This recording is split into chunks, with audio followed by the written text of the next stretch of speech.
Welcome to the Vibrant Living Network. Have you ever wondered what is possible beyond possible? What is the thing you've been wondering and inquiring about? Are you just feeling stuck and don't know why? Are you thinking or are you seeing? Seeing allows us to expand and have this other experience. We want to invite you for that wake-up call.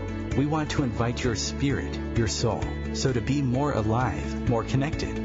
Glenn Brooks has been a life coach for over 33 years, author of Divorced to Patterns, Not Each Other, an explorer of what is possible. He has worked with people all around the world.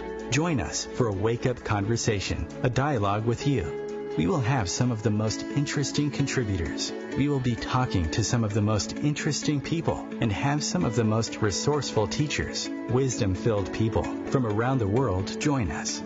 Share your voice, ask the questions, become free of the known into a new world of possibility. We are going to talk about all the things you wonder about: how to live, how to heal, how to connect, how to love, how to be seen. Your life is precious. Enjoy it.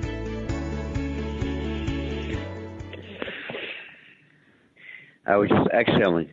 Welcome. I'm glad you're with Vibrant Living, the Vibrant Living Network. I'm Glenn Brooks. I had two thoughts at once. Yeah, you're welcome. You're welcome. You're deeply welcome. Let me do this. Let me introduce the Vibrant Living team. I wanted to talk about Sherry Marquez as the dog mystic, but I wanted to tell her story a little bit today because I wanted to share with you guys how to let your vibrant story unfold and bring it into the world. First, General Gail Randall.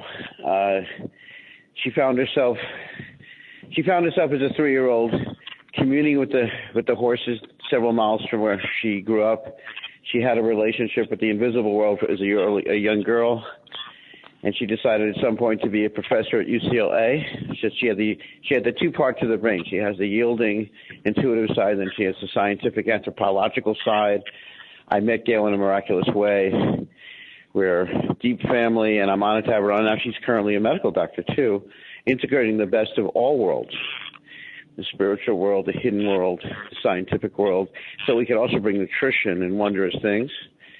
And a lot of our relationship is beyond my little mind. I just have a small mind. I have a Glenn Brooks mind. But then the beautiful thing is I have a bigger mind, beyond the local mind, as our friend Dr. Larry Dowsey.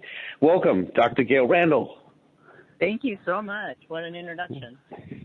Well, it's a blessing to know you and to have met you and to continue to work with you and all of our amazing panel, Lisa and Sherry. I'm not sure quite who's with us today, but that's I feel like we're at a bar mitzvah, but we didn't look at the arrival list yet. So if you go to the front part of the room, Gail, you'll see there's an arrival list of who signed in. Let's see. Let's look. Yeah. I hear Lisa's laugh. Hi, Lisa. You really do. Wow. Yeah. Wow. Welcome. Wow. Wow. Yes. Wow. Welcome, everybody. Why don't you say hello, Lisa, because Sherry invoked you. I did. You didn't hear me. I said Mazel Tov. Yeah. Thank you. It was a group invocation for Lisa. Wonderful. Thank you. Say something. What would you like to say? Oh, that's what I said. Welcome. We're blessed with a beautiful day here in Pittsburgh, and you get up every morning and you never know what the day is going to hold, and you welcome it with open arms. And I think that's the same with this show. I never know what's going to unfold, but it always comes out quite wonderful. Yeah, quite that's wonderful. what's beautiful about it. Yeah, it is. It just unfolds itself. It's unique. Yeah, grand exploration. Mm-hmm. Absolutely. And so I think Glenn, when you talk about Dr. Randall and her exploration and tuning in at age 3, and then Sherry Marquez also as a young child tuning in, I think it's a reminder for all of us never to lose that childlike wonder, and recall when at different points in our lives when we felt so connected to something greater than ourselves, and just breathe that in for a moment, and then take a deep exhale and then breathe back that memory, and really reconnect with the wonder that welcomes you into this world. Mm-hmm. That would be my thoughts for the day. That's beautiful. Actually, that's one of the elements that I found in people that have miraculous healings, that they're open to something greater than themselves. Like they're in that position of childlike innocence. So thank you for reminding us all of that. Oh, yes. Welcome. Beautiful. Yeah. Thank you. Very much so. Very much so. So our beloved host, Glenn Brooks, celebrated another entry day not that long ago. So in celebration of you, Glenn, happy belated birthday. Thank you. Thank you. Yay. Thank you. Yeah. Thank you. Happy first birthday. I just figured out, Sherry sent me an animated character to sing me a birthday song on my text, and so since I figured out 4 days later that was supposed to be Sherry, I was sitting with my friend. I said, "Do you think this haircut's like a dreadlight haircut?" And he said, "Yeah." And I was putting it together, and I confirmed it with Sherry. I said, "Sherry, the girl reminds me so much of you. Is it you in the animation?" So I was like a detective, and a big case came to conclusion talking to Sherry earlier that in fact this is an app where I guess you could have an animation of you singing birthday. I know the audio didn't come through, Sherry. I meant to tell you. I just enjoy watching it so much, but the audio hasn't come through yet. I thought maybe that was a next year sort of thing, but I see you there, and it's you. You're only maybe 1.5 feet tall though, but I've been really enjoying it. Thank you. No, I don't know what happened with the audio, and I don't know exactly what the audio was supposed to be, but it was the text that was the important thing. That was. But that's the amazing thing about technology is you can take a picture of yourself and make it it's an animated emoji that looks exactly like you. I had no idea. I kept thinking of Sherry. I wonder if Sherry thinks this is like her too. I kept thinking like, what your take is. I thought it was a random, some kind of birthday thing, but I kept looking and thinking, come on, this couldn't be Sherry. But then I got confirmation this morning that indeed this is a Sherry Mojo animation deal. Yeah. All right, I'm going to tell you guys a funny story. So I was at Kripalu yesterday. And when I go to Kripalu, so Kripalu is the country's largest yoga and retreat center. And they have an astounding nature's forest. And I go in the forest, and then I come back and I go to Jeremy Smith's kitchen. He's just a master. It's funny. I meant to ask Jerry if we're going to include The Rock, but yes, Jeremy Rock Smith. Someone said it was Jeremy Smith, but I go there and I sit down at Kripalu, and I'm working on this dimension of vibrant matchmaking. So this part is called clicking or co-clicking, and this is where couples kind of there's a click that happens when a couple meet each other, and they usually don't hear it. But I was sort of playing with this listening exercise, and I had this. It was funny because I had known this one person at Kripalu. So I've been going to Kripalu for many, many years, and so people go there to have these remarkable experiences.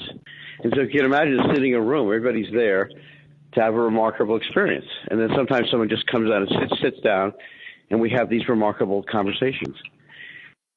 So in the other room, I speak because he's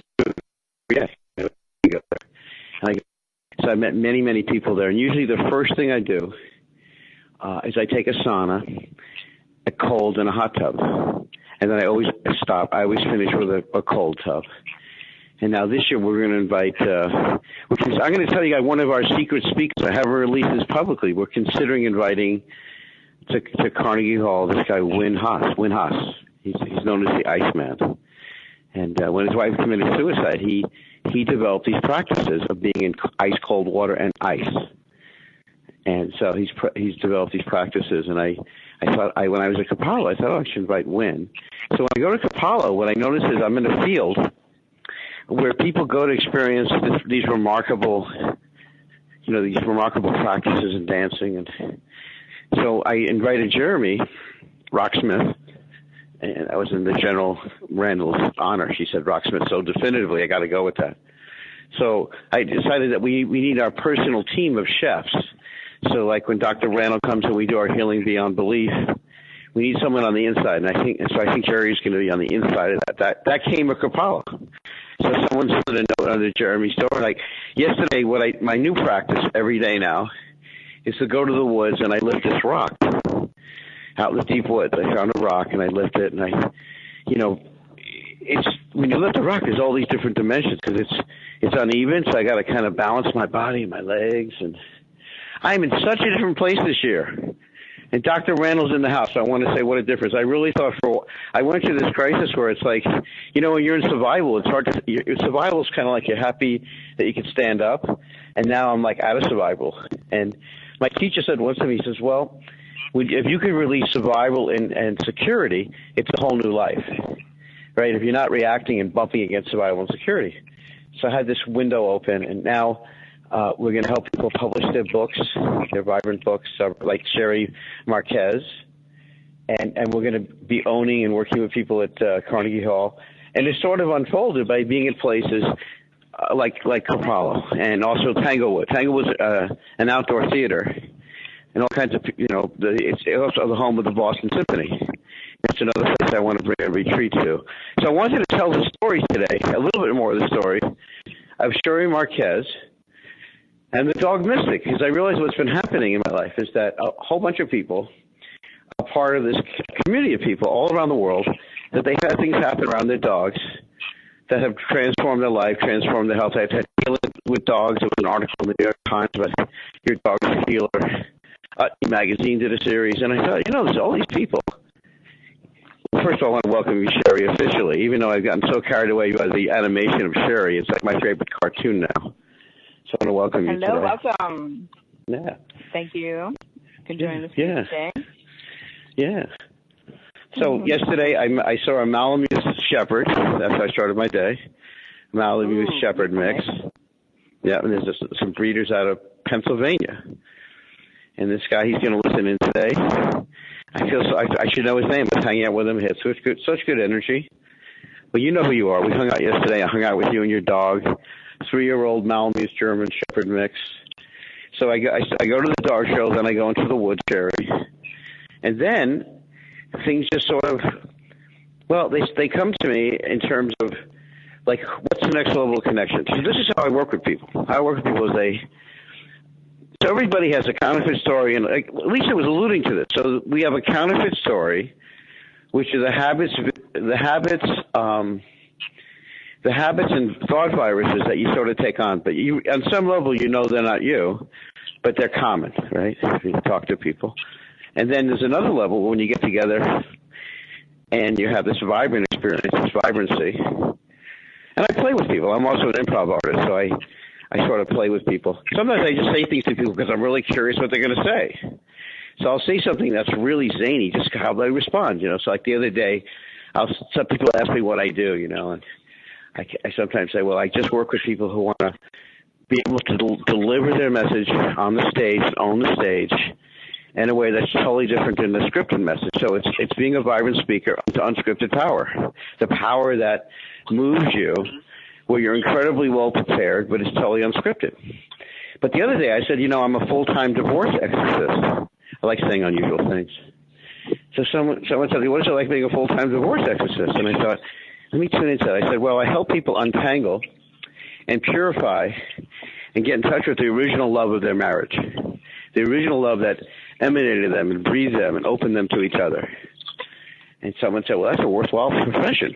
Actually, this guy said it to me at the library really well. He was a professor. He comes up to me because I said, divorce is like the suicide or the suicide or the death sentence of a relationship. And he came over and he goes, wow. He goes, that's a pretty heavy-duty statement. I said, well, I study this stuff, and I do find that all the spiritual words are oneness and inclusion and the you know what the perennial, it's called the perennial philosophy, Sherry, the perennial way. According to Houston Smith, he was 100 years old. He studied all the religions, and he came up with this one thing that was consistent in all the religions, like the deepest part of the religion.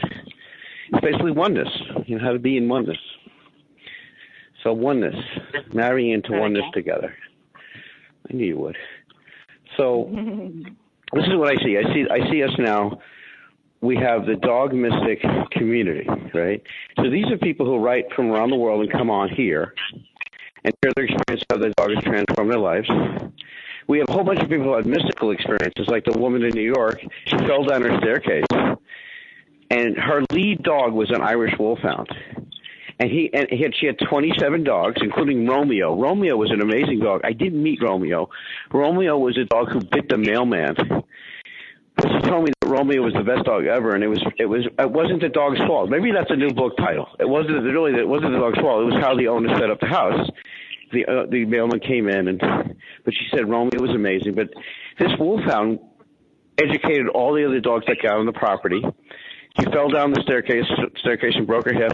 And she said that the Wolfhound was there within 60 seconds. He carried her up the stairs, and she told me he's been carrying her and transforming her property since he arrived. This is going to, I want to say, Cheryl, you really moved me when Dr. Randall told the story that the three Rottweilers, three healings, that the woman had three different Rottweilers, and each Rottweiler healed a different condition in her life, in her body, in her spirit. I was like, wow, I love that. Somehow when you made that connection, see, that's what it is. We're in one mind, bigger than our local mind, making a new connection together. And when you said that, it just inspired me. So now I want to welcome you guys in the audience. If you have a story or a testimonial about something that happened with your dog, a neighbor's dog, a random dog, you were rescued by a dog, we want to hear those stories. We're going to actually take some of this and put it in the new book, The Dog Mystic, being in deep tune with your dog and really being in deep tune with life. So, Sherry, we're going to have these other authors on, including Dr. Larry Dossey, who's written Beyond the Local Mind, and probably one of the foremost medical writers around consciousness, well-being. He did an article that I read a while ago on the danger of gossip. How does gossip play out in our lives? And I read it and I thought, God, this is brilliant. And then Norm Shilley wrote an article. Oh, God. So Norm's a neurosurgeon. He's been my mentor and teacher for 28 years. So his article was called, he talked about the malpractice of medical intuitives. Like basically, because someone calls themselves something. So Norm brought forward the work of Caroline Myss, the medical intuitive that probably became the most renowned medical intuitive. But one of the things that Norm said to me was, and in this article, he was saying sometimes people would contact him as medical intuitives. One of them diagnosed Norm with leukemia. And he said, well, we got to look in terms of malpractice. So, one of the things I love about dogs, and some people, is the pure innocence that puts us back in touch with this nonlinear dimension. So why don't you share with people, what's so this happened as a young girl for you. So a young girl, you really were the dog mystic. Your mom just didn't call you that. What was the first time that, I know it was probably pre-verbal, kind of like Gail, like you just sort of had this, share about that in your dreams and your seeing of animals. Share what it was like to be in a recognition. Did anybody else ever say to you, God, you gotta become a veterinarian? Like, how did they say it to you from the outside, or did they say it to you? In other words, when did you first recognize you were the dog mystic? Was it inwardly or outwardly, or both? Definitely inwardly. I don't think anybody ever verbally said, like, oh my gosh, you should be a veterinarian, or you should be work with animals. It was just the inward knowingness of the joy that the animals brought, and just being around the animals and the peace and calmness that I felt. It was a knowing that I felt from early age. I mean, ever since I can remember, for sure.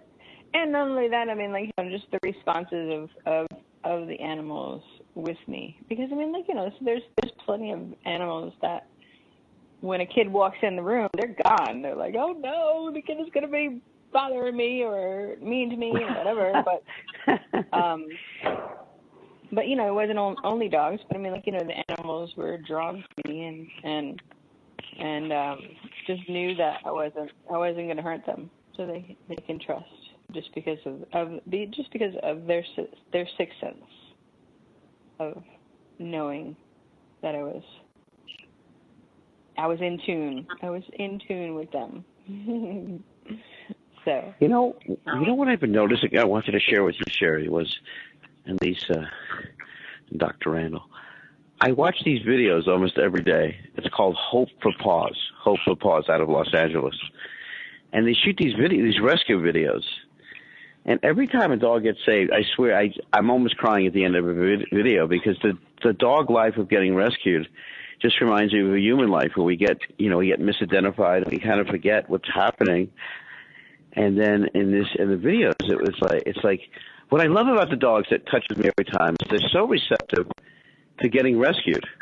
Like, no matter how, like, usually it's 10 seconds. If a dog's going to freak out, it will freak out. But usually it's like, I don't know, 10 seconds later, it seems like it actually trusts a human being again. Every single time, that's just totally. I've been in touch with Hope for Paws, by the way. They have over 4 million viewers.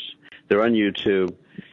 And for a $5 donation, you could help these dogs get rescued. And it was just striking. So the dogs seem to, as someone who's around dogs regularly, and I know you do the 14-day boot camps and things, do you notice that dogs have this ability to let humans in their life again, even if they've been abused? Is that something you experience as well? Well, see, that's the beautiful thing about the rescues is they're so grateful. They're so grateful to be rescued. And even, God bless you, whoever just sneezed.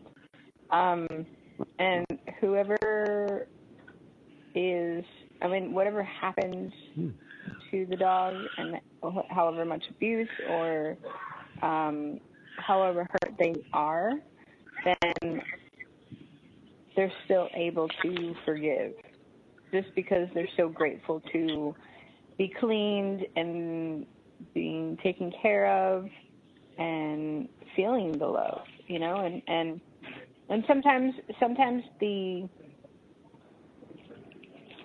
whole mission of capturing the dog that needs to be rescued is a mission. Yeah.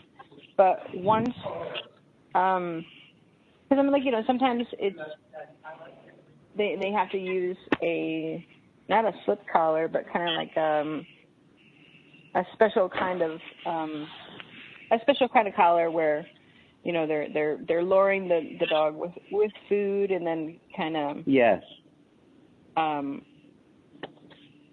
put it around their neck and grab it that way. So yes, of course, it's the fear of having it around their neck, so they're trying to get it off, and while they're twisting and turning and falling and doing whatever and trying, like, just throwing a tantrum because they're petrified. The thing is getting tighter, so there's no way of them running off. But then eventually, it doesn't matter how long. Eventually, they totally submit.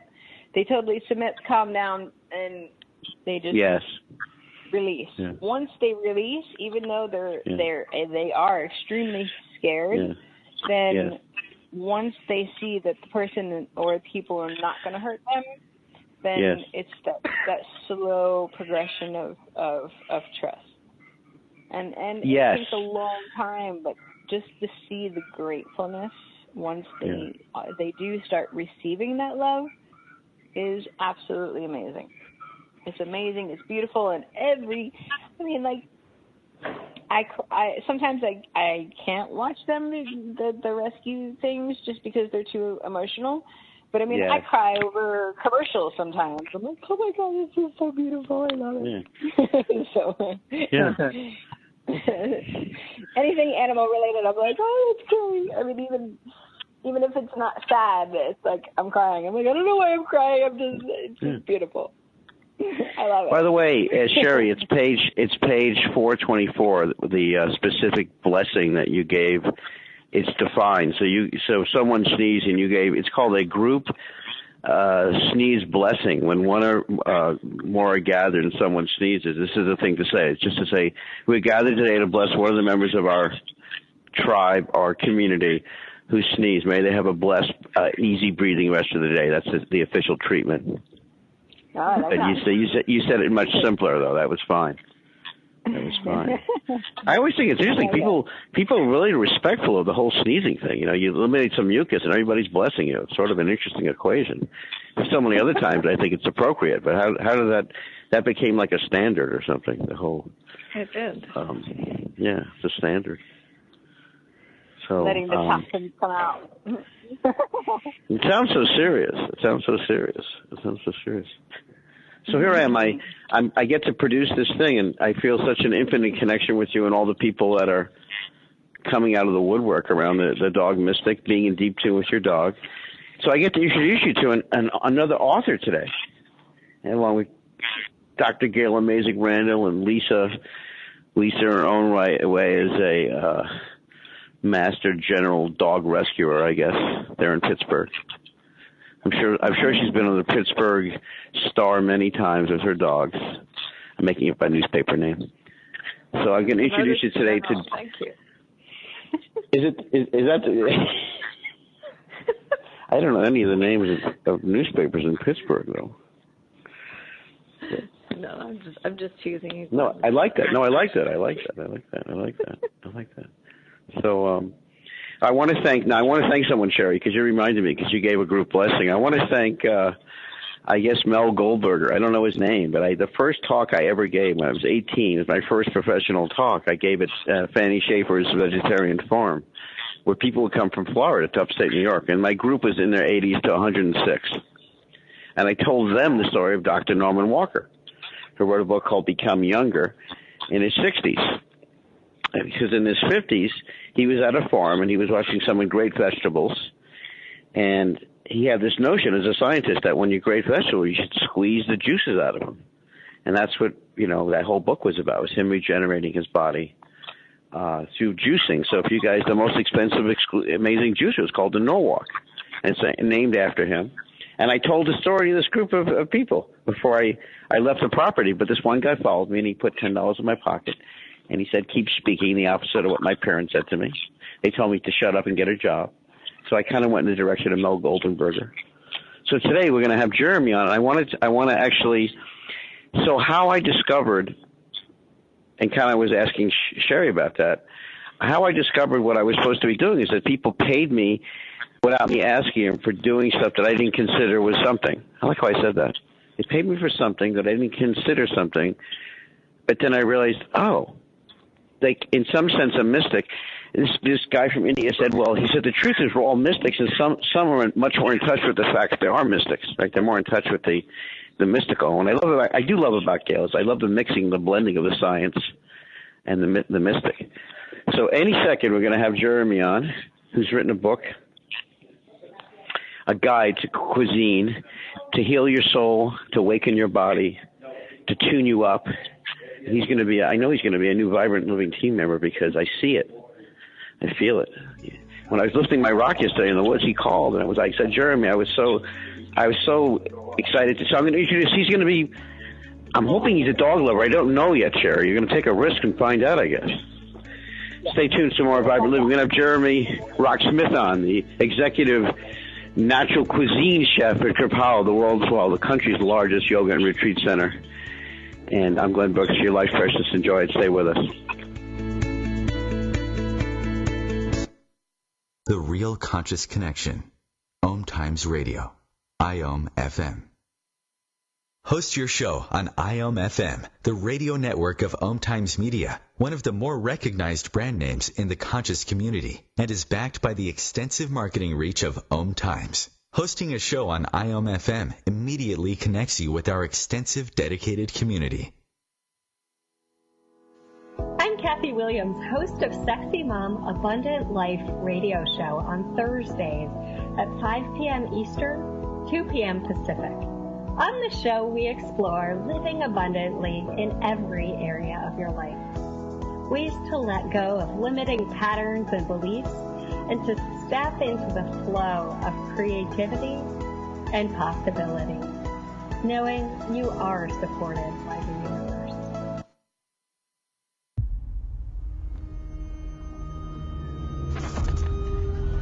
Opiates has taken everything and everyone I've ever loved away from me. Everything. I blew my ankle out and I got prescribed pain pills by my doctor. If making my detox public is going to help somebody, I'm all for it. So I just wish I would have had a warning. Opioid dependence can happen after just 5 days. Know the truth, spread the truth. A message from Truth, the Ad Council, and ONDCP.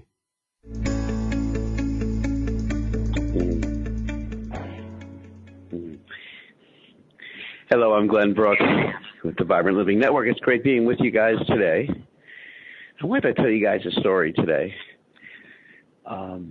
First of all, I want to welcome Jeremy Rock-Smith. Jeremy, it's an honor connecting with you. I've been eating your soulful, highly energized food, and I want to say every time I go out to Kapala, whether to meet someone who comes to me from across the country or someone who comes to me because they want to write a book, I sit in your dojo, in your sanctuary, and I'm honored to catch up with you. I did have an intuitive moment seeing us working together, which I wanted to share with you in the public now. And I want to introduce you to our Vibrant Living team. We got Sherry Marquez, and I thought to myself, because we're going to do a weekend in Great Barrington with the dog mystic herself, how to be in deep tune with your dog and your life.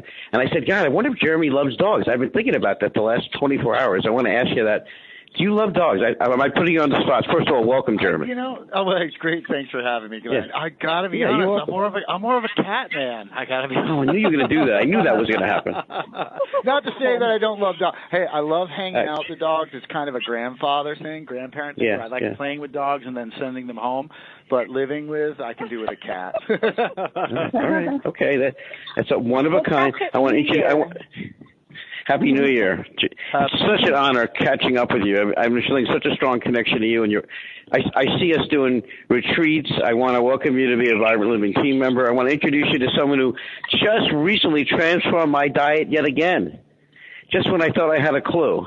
Dr. Gail Randall Dr. Gail Randall she is part of our Vibrant Living LA team. She's live from LA because she likes being live very much, by the way. Nice. And she's been a professor. She's been a horse runner. When she was 3 years old, she went to visit the horses and took lessons from them on eating and living. She's a medical doctor and an innovator, anthropologist of nutrition. She transformed my diet again, Jeremy. Just when I thought I maybe had a clue, she took me aside and I had to rethink everything. And when I come to Kapalo, I was sharing with people, I just love what happens there. And so the other day when I went there and I kind of tuned into you, I was thinking about the notion of clicking. And I also welcome you to another dog lover. I know these people like cats, by the way, Jeremy. I think they're cat people, too. They're kind of upfront dog people. With a name like Smith, you got to stand out somewhere, Glenn. Yeah. No, I like that. The Rock makes you stand out. What that was Smith years ago. We had to take on Bill. I keep wanting. Welcome. Yeah, I want to introduce you to Gail and Lisa, Lisa has a whole smudging of cats in her 97 dog rescues, though. She has cats in there as well. Okay, cool. By the way, I think you should go with Jeremy Rockstar. I think that would make it easier. Yeah, it's kind of right there. Yeah, it's there. Yeah. It's there. Well, yeah. It's in plot. All right, you're going to be. I want you to be our official retreat. I want everybody to share a food experience. So the first profound food experience I had, I want you all to go around now, the panel. My first profound food experience was meeting George, who became a cantor at the temple. One day we were at the food co-op, and he said his body needed a banana. And I thought, wow, his body just tells him what he needs. I go, this is a really cool diet. So we used to go into the city to pick up organic vegetables. And we went to this one restaurant. It was called the Cauldron. It was an Asian medicinal type restaurant. And when we went in there, I would eat a meal with George, and I loved our conversations. We had amazing conversations.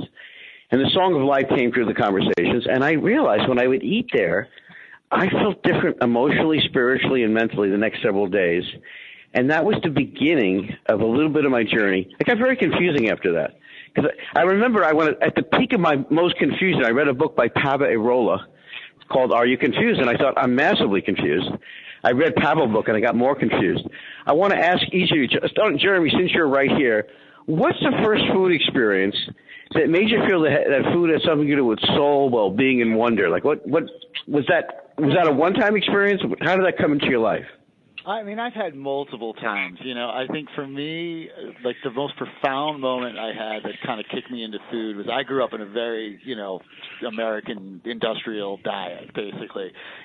All your canned stuff and things. We didn't cook fish in my house because my father hated fish. And I got a gig working at a restaurant when I was 13. British guys owned it. And it blew my mind. Like, it was this whole new world of food. And I remember the first night I had, of course, being a British restaurant, they had curry. And I remember having the pompadons. They would throw them onto the grill, and I'd watch the cook, and they'd blow up, and they'd throw them on the plate. And one night I asked, dude, can I have one of those? And I remember eating it, and it just blew my mind. I was like, oh, my God, this is what food is, So that kind of got me into the food. But I think the other defining moment was right when I was graduating culinary school. And, I was classical French, Culinary Institute, very fine dining. And I was reading the book by Briette Savarin, The Physiology of Taste.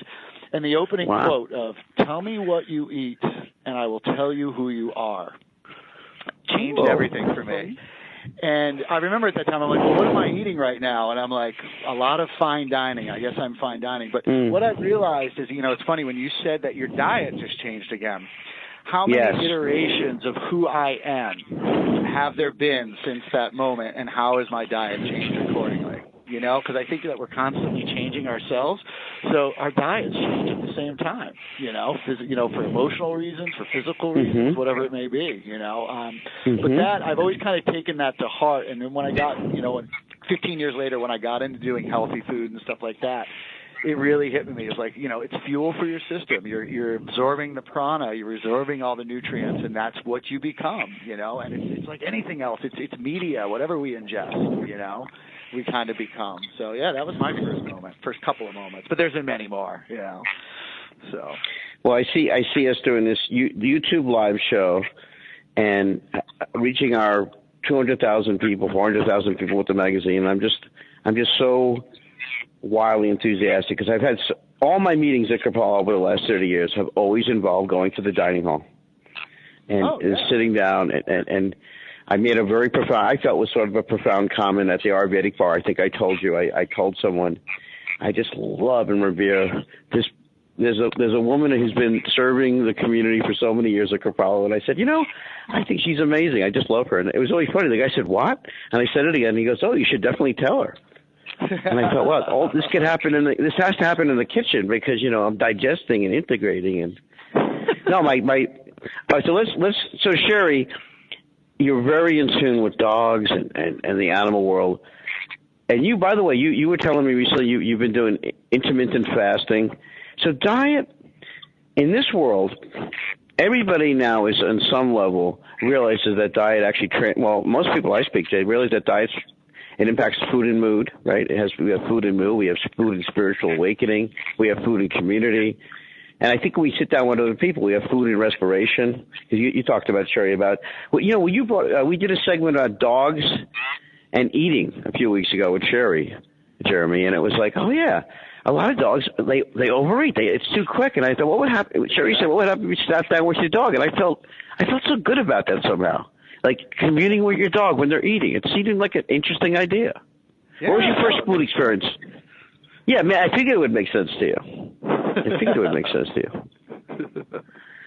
So I love what Jeremy says because what food does, I mean, you are what you eat, but we know now, just from a scientific point of view, is your food changes your genes.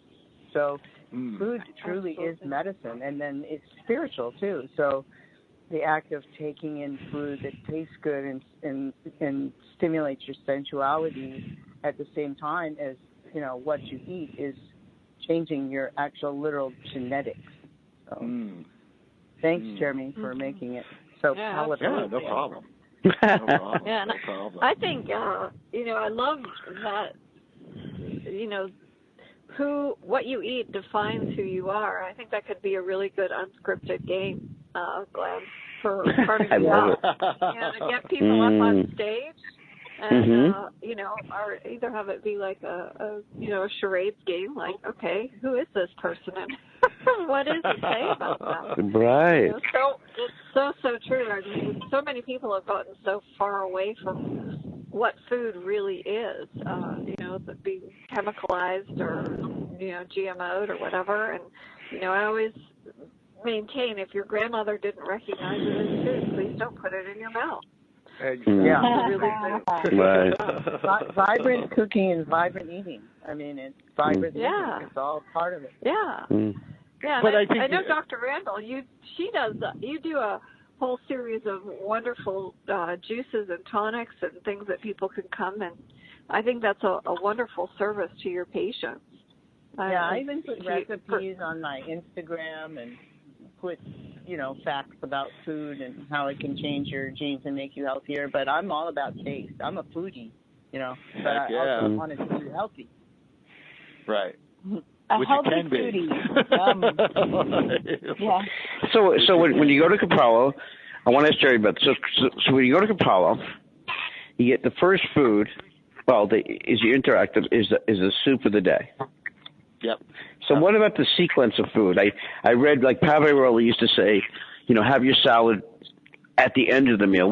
What unfolded in terms of how you lay out the food at the wonderful dining hall? Like how did you come up with?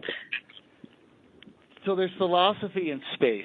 It's a combination of things. So obviously it's all we're on point. We're close to 392,000 meals out of Kripalu this year is what we did. That translates to 16,000 gallons of kale, 4,500 pounds of stewed prunes. I mean, it's insane how much we do. So we've got mad volume. We have a lot of people coming in. We'll do 650 at a meal. So how we set up that dining room, we need flow. So one of the things is obviously we're very veg-driven. So the beginning is always like your soup. And, I'm a big fan of the salad afterwards. That's my old school French training. Okay. But a lot of people just go for the salad and they just want to eat it, So like the idea was that we put it right up front. We want all the vegetables up front, basically. And then you move into that hot side. And we have two lines. One hot side is for proteins if we have them. The other one's vegetarian. But then you move through it, and if there is a protein, it's at the very end. So that's kind of where we're looking at it, And then we divide it up. I look at the food here as we've got so many different people coming through, so many different individuals that we want to be as inclusive as possible. So I could have someone coming and doing a running retreat or someone just meditating for the weekend. They're going to eat differently, So what I don't want to do is scare people away. So when we're planning menus, it's on Friday nights when people arrive, the worst thing I can do is slap down a vegan, gluten-free menu. Because people are already like, I'm coming to a retreat center that I don't understand. I'm already freaked out. Now they're going to hit me with foreign food. It's the last thing. They're going to make me drink Kool-Aid and, whatever. We're done. So I hit them with comfort food, I hit them with comfort food, and then they get into their program at night. They get comfortable. And then what's unique about Kripalu is we do a silent breakfast. Right, so that it allows people to think about what they're eating, and somehow they can survive that. They get to their program in the morning, then they're opened up, and then by lunch, that's when I throw down that vegan, vegetarian, gluten-free meal because they're open at that point. And so again, trying to be inclusive, and that's one of the things I found here is I get a lot of people with dietary issues that are telling me they're like, I haven't been able to travel or eat anywhere, but I can eat here because we label all of our ingredients. Everything's there. Everyone can kind of navigate it. So, we've got our main line that's got our comfort. We've got the Buddha bar, which is Ayurvedically and macrobiotic inspired, gluten-free, nightshades, etc. That's for allergies or people just trying to do simple resets. And then we've got the panini bar, the sandwich bar, and for me, you know what that is? It's work, man. Like I always joke that there's the joy programs where people are just stoked, so they're like, I'm going to be gluten-free vegan for the weekend, and they can try it and see if they like it. And then when they get a headache Tuesdays in, they can bail, whatever. But then there's people that do like yoga for trauma, and they're really having a heavy morning. That's where peanut butter and jelly comes in. That's where tuna salad comes in, things like that. Because there's we eat for comfort. You know what I mean? I look at the food here as supporting the folks in the work that they're doing on themselves, and that's all it is. At this point. Oh, beautiful. Yeah. I want to ask Jeremy. Explanation. I like the explanation. By the way, I wanted to ask you. So I vision you being our chef for our intuitive, our Dog Mystic weekend in the Berkshires with Sherry. Heck yeah. Absolutely. Obviously, it's a no-brainer. So I vision. So what would you serve for a group of people coming regionally and nationally for a weekend, all about being in touch with the mystical side of your relationship to your dog, healing, wonder, dog medicine? Do you when you see a group coming to Kapala, does ideas come to you about how you want to feed the people with a certain focus, like the Dog Mystic weekend? Dog Mystic weekend. If we're just going to serve everything in big bowls and we're going to eat on the floor, and that's just pretty much where I got with that one. So that's as far as I got with that so far. Right? How do you guys just give me the name spelling so I can get our names on those bowls before we get in? But I do. All the time. I look at a group and what they're doing. So you're coming for the weekend. Yeah. We're going to be making some doggy treats for you, which we've never done before, but we'll do it for you. Okay. See that, Terry? Yeah, all natural doggy treats, which taste good and have plenty of peanut butter and oats and all that good stuff. Yeah, well, I was at a store the other day, and honestly, the dog biscuits looked better than the food that they had in the case. Like, they looked more intriguing to me at a certain point. And I was like, wow, when did dog biscuits become so high-end? So, in general, that's what we look at the food here is like, it's hard because I get so many programs, but that's the thing. That's, it's like, I'll have programs come in and they'll say, no one should eat kale. And I don't know that. So you get 300 people not eating kale, like, why is there kale everywhere, freaking out. So that's more of what I have to look at is what are people saying they shouldn't eat before they come here? You know what I mean? So, but we try to offer variety. If you go into our dining room, there's probably about 85 individual items in there to choose from at any meal. Well, and the idea of that is you can mix and match to figure out exactly what you need. And we're usually pretty good. Except dog biscuits. Don't have that yet, but we'll have it. No, and then you accommodating your fasting groups and your liquid diets, like your detoxers. Exactly. Yeah. Exactly. And then there's some folks that are coming in dietary that, I can't even accommodate on the line, and we'll do, even though we're doing the 600, we'll do a special meal for them. We'll accommodate them in and do something in back. And, I had a woman last year. I walked out and she was in tears talking to my chef, and she's like, I haven't traveled in 7 years, and this is the first trip I've taken. Thank you so much. And to me, that's for the food to stop people from coming in here to do the personal work that they need to do is just it can't happen. So we try to get them in as much as possible. That's awesome. Yeah. Absolutely. All right, so. Since you're on board for all our weekends now forever, Jeremy, I'm just honored. I look forward to seeing you in person. I'm going to have to get a dog at some point. Yeah, I think so. Sherry will ship you a dog. You'll need to give her your address, and the dog will have a cat-like feature. Perfect. Yeah, with cat quality. It's a time thing. So, I mean, having a cat is so... they're so independent and they're so much easier than having dogs. So when you're a chef, when you're a chef and you're in the restaurant business, I mean, dogs are like children. So they are. And I've got 3 kids, so it's just like wow. The kids are like, let's get it on. Like, I don't know if I can add that on there yet. Yeah. I'll tell you a little secret. So I had this. It's a pretty famous model. She called me up. She's a famous vegan author too. So I was doing a series with Dr. Nick Gonzalez out of New York City, a pretty renowned nutritional oncologist.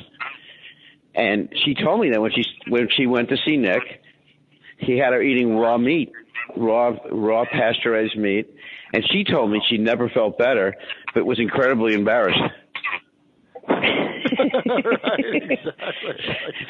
Eating in the corner. Well, it was interesting. We did some research, and we found that the highest number of people eating bison, are former vegan women. What have you been discovering in your world? What have you been discovering? Well, that's interesting because when my had my son, when my wife, she had been vegetarian, predominantly vegan most of her life, and then when she was pregnant, she craved meat. Guess what she ate the whole time? Buffalo. Bison. That's interesting. You said right. Bison. Right. And that's what she ended up eating the whole time. So I haven't seen a lot. It's like I get a lot more of like. There's a lot more vegan butts that I get, like I'm a vegan, but I eat bacon once in a while, and I'm like, you're not really a vegan, like, what did I have recently? Someone told me, not 100%.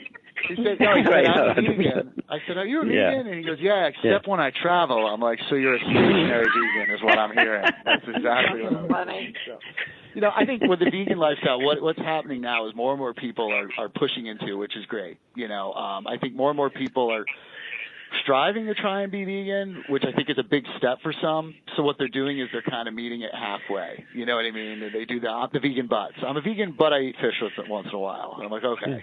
I'm like, you're more of I would say it's more flexitarian is what I'm seeing than anything else. Yeah. Well, I want to say I met Dr. Dean Ornish many years ago, and I see he flexed, and then I met Dr. Gail Randall, our in-house general of longevity and nutritional genius, and she pushed me again towards being a vegan. And I realized in recent years I'm meeting all these people now that are going back to, in some senses, there's a certain number of people that are going towards meats, but very clean meats. And you kept saying vegan butts, by the way. You were saying, I kept thinking these people are showing you their butts. It took me a second to make the transition. So, Gail, what would you want to say about it? You're an advocate. You're kind of an advocate, I'd say, for the vegan diet. Would you say that? What would you say? Well, I'm an advocate of an. No, I was just asking Gail if she goes to all these conferences on the brain and diet and. Right. You know what I mean? So I was just curious to see what are they saying at the conferences as you go around the world and you travel to these conferences, what are they saying that you want to share with the audience in terms of diet? Meat is inflammatory. Even the very best pasture-raised fits from a regenerative farm. I mean, watch Game Changers. It does something to the microcirculation. It doesn't mean like you can't ever eat it, and it's not a religious thing. But if you want to know what it's doing in your body, and then there are studies to show that people that go vegan can actually click off their gene for cancer. For breast cancer, prostate cancer, and colon cancer in 3 months. 3 months. Wow. Mm-hmm. So I mean, what's your take, Jeremy? When you hear this, Jeremy, is that ring to you? What's your take? Is Gail saying that? What's your take? But let me finish because it depends on your health situation. I'm not saying that nobody should never eat meat. I'm saying, if you need to clean up your act for one reason or another, or you have risk or this or that, then you need to take it into account. Or if you have an inflammatory situation going on in your body, then it's a way to reduce inflammation. So. Right. Yeah, my take is like I view it in like two stages for folks. I mean, there's certain folks like there's traditionally there's the food is medicine. Like you've been diagnosed with something medically, you need to make a radical shift. You do it. That's where veganism, macrobiotics, things like that, even Ayurveda. That's where that comes in. Yeah. But what I tend to find is that I feel like the general public will take a comment and they take it to an extreme. And they'll take it and they'll run with it and they'll stop listening to themselves at a certain point. In other words, so they'll just be like, it's either this diet or nothing. And it's like, no, that's not how it works. You can kind of make it yours based upon how you feel. I had a friend that, he same thing. He had a medical issue, went to veganism, got better, but then continued on it. And then ended up having medical issues from that. So who knows what was underlying it? And again, I think sometimes you got to look at where we're coming from. Is like, well, if you don't get your vegan foods right, you're going to have problems. Exactly. You have to have the right amino acids, and vegan foods can be comfort food too. So there's lots of ways to do things. There's room for everything, and Exactly.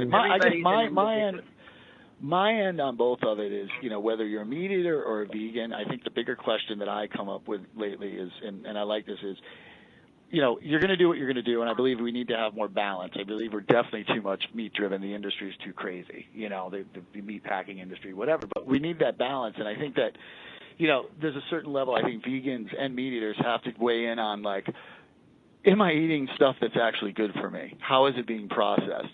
Because there's but meats that are being about what's good for the planet. What's good for the planet. Well, that's what I mean, and that's what I'm saying too. Because a lot of these, I get like certain vegan you look at vegan cheeses, and there's more stuff in those than anything that you could, I don't even understand the label at a certain point, Let's just skip the cheese. There's really good ones too, there are, but you see, like now, I guess that's my thing is now with the labeling and stuff, people just kind of jump in and they're not listening really to where they're at. Vegan food. Exactly. You know what I mean? And it's like, my always thing is for people to make shifts. I had a conversation with someone the other day, and they're like, well, how can diet relieve stress and anxiety? I'm like, well, the first step is just stop eating processed foods. And I can guarantee you're going to feel differently. Jeremy, I just ask one thing. Don't leave out the sauce. Because no, never.